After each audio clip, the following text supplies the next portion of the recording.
자, 최저생계비 추정 방식에서 첫 번째, 우리가 이제 크게 두 가지로 나눌 수 있는데요.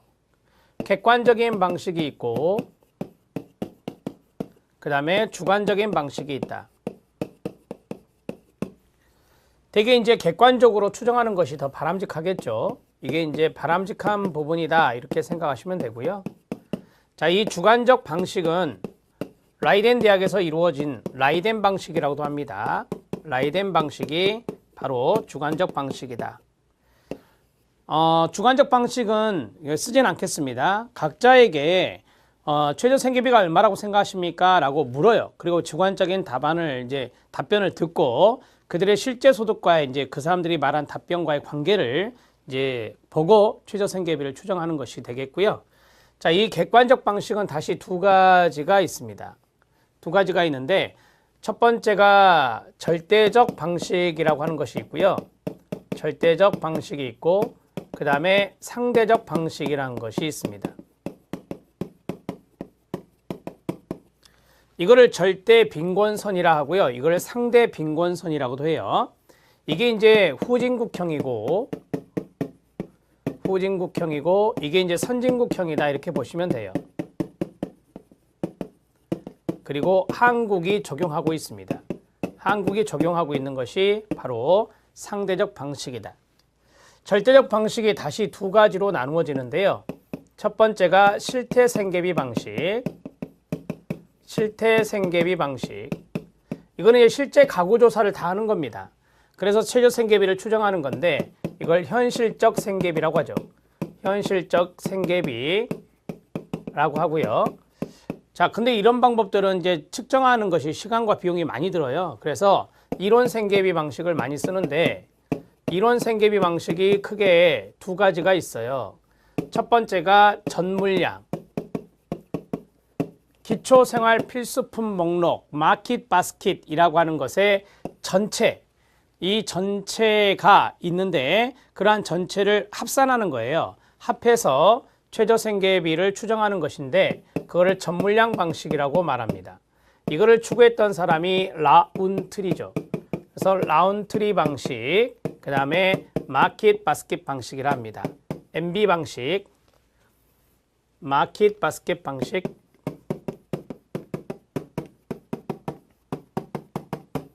이렇게 정리하시면 되겠습니다.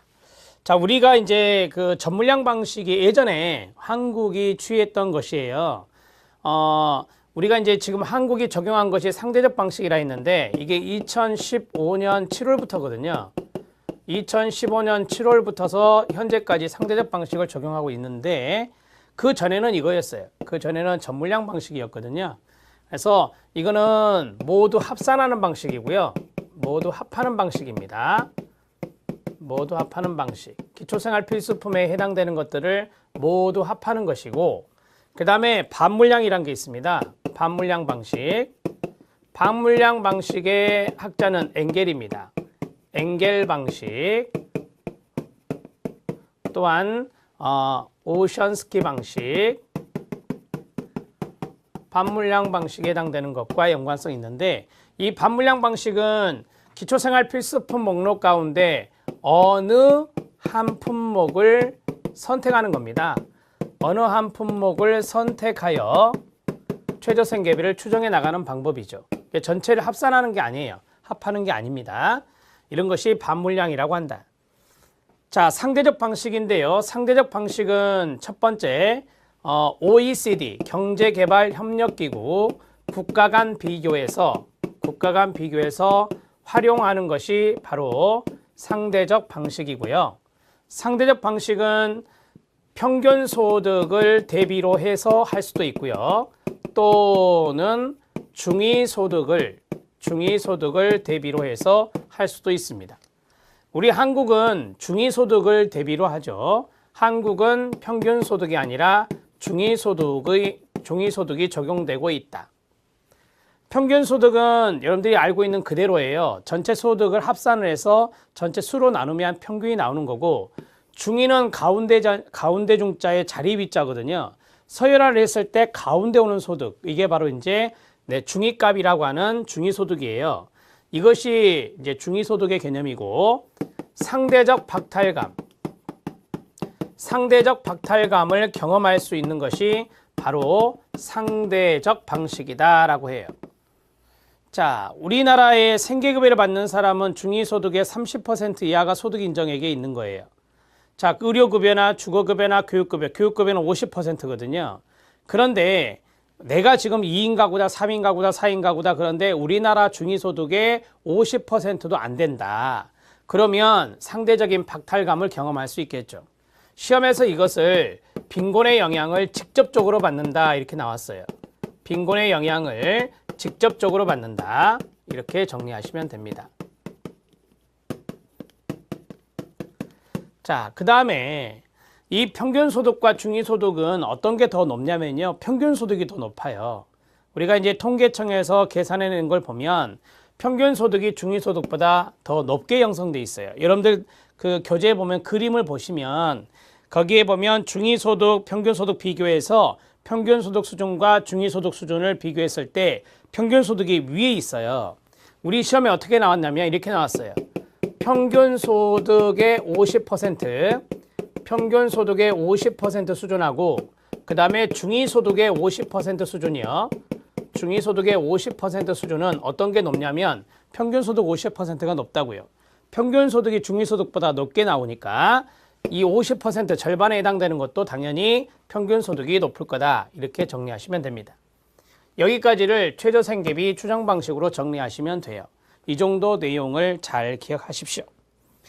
자, 이제 심화학습으로 들어가는데요. 2018년 기준 중위소득 등을 보면 2018년도의 기준 중위소득에서 여러분들은 밑에 도표의 첫 번째 것을 보면 가구 원수가 1인 가구, 2인 가구, 6인 가구까지 쭉 나와 있고요. 기준 중위소득을 보니까 4인 가구에 제가 좀 진하게 해놨죠. 되게 4인 가구를 많이 보니까요. 그러면 4인 가구는 부부가 있고 자녀 둘이 있을 때 이제 4인 가구, 부부가 있고 자녀가 한 명이면 3인 가구가 되겠죠. 그래서 되게 이제 우리나라는 2인 가구든지 3인 가구든지 또는 4인 가구가 많이 있을 겁니다. 4인 가구를 보면 중위소득은 쭉 나열했을 때 가운데 오는 값이라 했어요. 그것이 2018년도에 451만 9,202원이에요. 자, 그러면 밑에 도표를 보시면 2017년, 18년 급여별 선정기준이라는 게 있어요. 급여별 선정기준은 국민기초생활보장법에 나오는 단어인데, 자, 첫 번째 왼쪽에 보니까 교육급여가 있고, 주거급여가 있고, 의료급여가 있고, 생계급여가 있어요. 그러면 이제 생계급여는 중위소득의 30%고, 선정기준이, 그 다음에 의료급여는 40, 주거급여는 43, 교육급여는 50이에요. 그래서 30, 40, 43, 50에 동그라미를 쳐야 됩니다. 이 내용을 잘 기억해 놓으시기 바랍니다.